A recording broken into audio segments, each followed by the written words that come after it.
government relief. আপনি relief পাইছেন? না। Relief. দিছে না বাজি। She did not get any relief, and she said that all this relief were misappropriated by the big shots of the local administration. So I did not get it. That is her complaint. When did she last see grain or rice? আচ্ছা আপনি কয়দিন আগে ভাত খাইছেন? ভাত রোজার গেছে যে রোজার পরে 30 বাজে জুতা হবে না তো মাগে দিয়া রোজা কয় মাস হবে এটা? It's 3 months she did not see a single plate of rice. She's just surviving on the gruel from flour. Tell me something. How do people living so poorly and eating so badly, not eating at all, how do they survive? Of army surplus biscuits and consignments of tents on which is written, important campers, don't forget to have fun.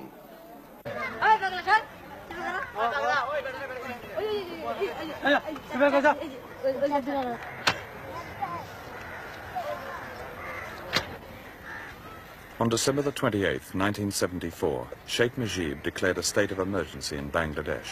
There were shootings, arrests, and signs that Bangladesh is fast approaching political chaos as a direct result of this famine. Of course, it used to be said that starving people disturb nobody, and this certainly applies to the thousands of dead in this horrific cemetery. But Bangladesh is at the center of Asia, with borders on China, India, and Burma. And when those who somehow manage to survive this famine are finally in political turmoil, they will, I'm afraid, disturb everybody.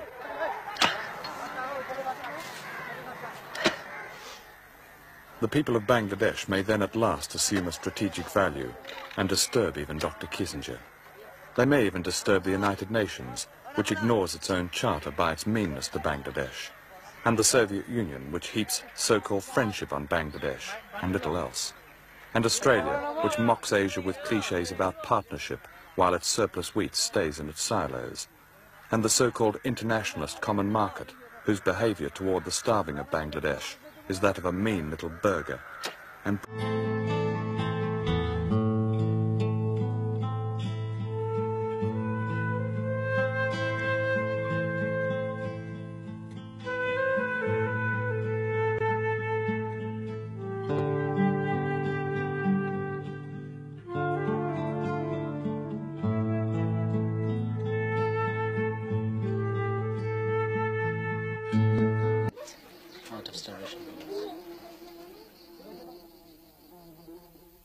Prime Minister, we have seen in villages situations which show no food at all. People have come up to us and said, we are eating leaves, we are starving, we have no food, we're not getting it from anywhere, quite close to Dhaka.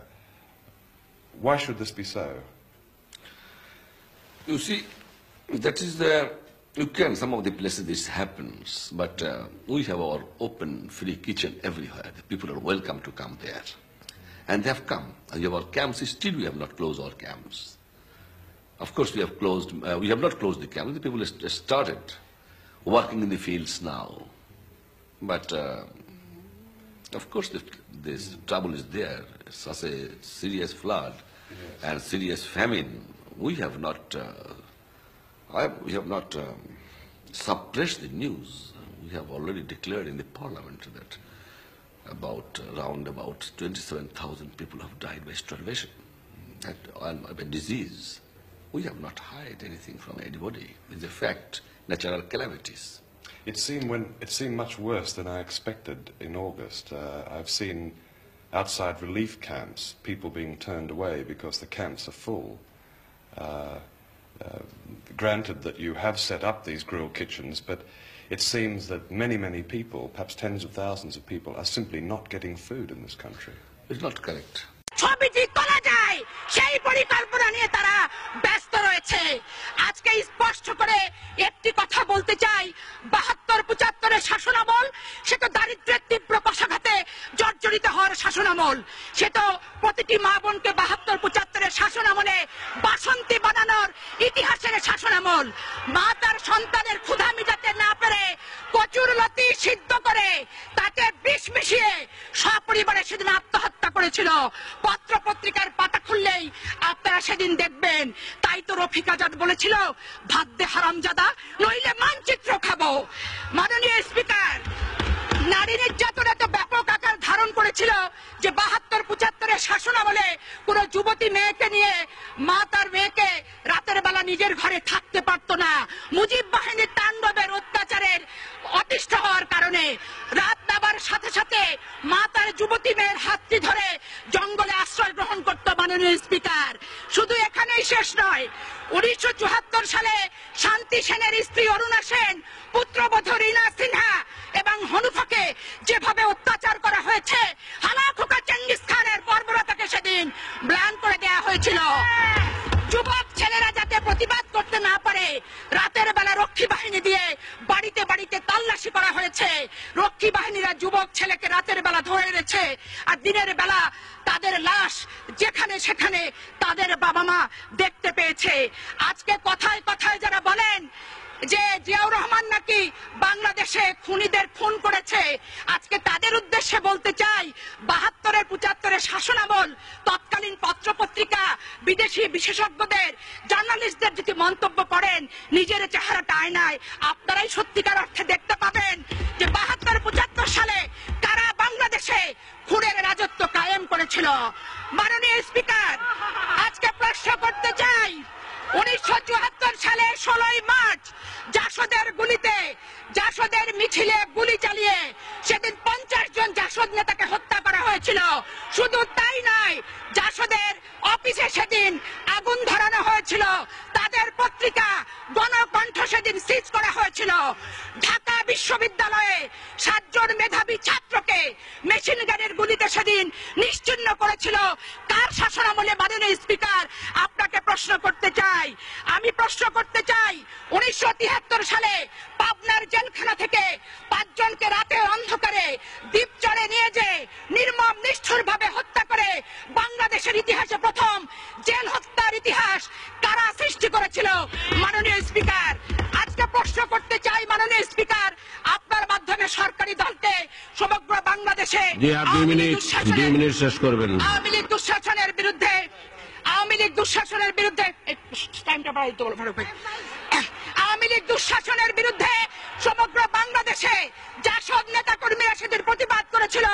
আজকে জাসদ মহাজোটের অংশ হয়েছেন, খোশ গল্প করছেন, নিজেদের অস্তিত্ব ভুলে গেছেন, বিগত দিনের ইতিহাস ভুলে গেছেন। সেদিন ৩০,০০০ জাসদ নেতা কর্মীকে সেদিন হত্যা করা হয়েছিল। এখানেই হত্যার শেষ নয়। মাননীয় স্পিকার, সিরাজ শিকদারকে হত্যা করে বাংলাদেশের রাজনৈতিক অঙ্গনে প্রথম ক্রসফায়ার সৃষ্টি করেছিল কে? মহান জাতীয় সংসদে এসে স্বীকারোক্তিমূলক জবানবন্দি দিয়েছিলেন অবিসংবাদিত নেতা শেখ মুজিবুর রহমান। সিরাজ শিকদার এখন কোথায়? আজকে সরকারি দলকে প্রশ্ন করতে চাই, কথায় কথায় বলেন বাংলাদেশের প্রতিটি ঘরে ঘরে আপনারা আইনের শাসন চালু করবেন। আজকে মাননীয় স্পিকার, আপনার মাধ্যমে স্বরাষ্ট্রমন্ত্রীকে আমি জানতে চাই, সিরাজ শিকদার হত্যার বিচার বাংলাদেশে ওনারা কবে শুরু করবেন? এই কথাগুলি আমার কথা নয়, বিভিন্ন পত্রিকা থেকে প্রাপ্ত তথ্যের ভিত্তিতেই আমি তথ্যমূলক ভাবে বক্তব্য উপস্থাপন করতে চাই। মাননীয় স্পিকার, ১৯৭৪ সালের ১৩ ডিসেম্বর শেখ মুজিবুর রহমান সাহেব বলেছিলেন, এতদিন অন্যেরা খাইছে, এখন খাইব আমার লোক, কেউ কোনো কথা বললে লাল ঘোড়া দাবড়াইয়া দিমু। উনি আরো লিখেছিলেন, ১৭ মিনিটের আইন পাস, বাক স্বাধীনতার গলায় ফাঁস। ১৯৭৫ ২৫ জানুয়ারি ৪র্থ সংশোধনী। ১৯৭৩-৭৪ অর্থ বছরে বাংলাদেশের শাসন কার্য পরিচালনা করার জন্য ২,০০০ কোটি টাকার প্রয়োজন ছিল। বিদেশি দাতা দেশগুলো ৩,০০০ কোটি টাকা সেদিন দিয়েছিল। আজকে যারা বিএনপিকে দুর্নীতিবাজ বলেন, তাদের উদ্দেশ্যে বলতে চাই, বাসন্তীর ভাগের টাকাটাও সেদিন আওয়ামী লীগরা খেয়েছিল। সময় আগে বাড়ানো যাবে না, কারণ সময় বাড়ায় দেওয়া হয়েছে অন্যদেরকে দিবেন।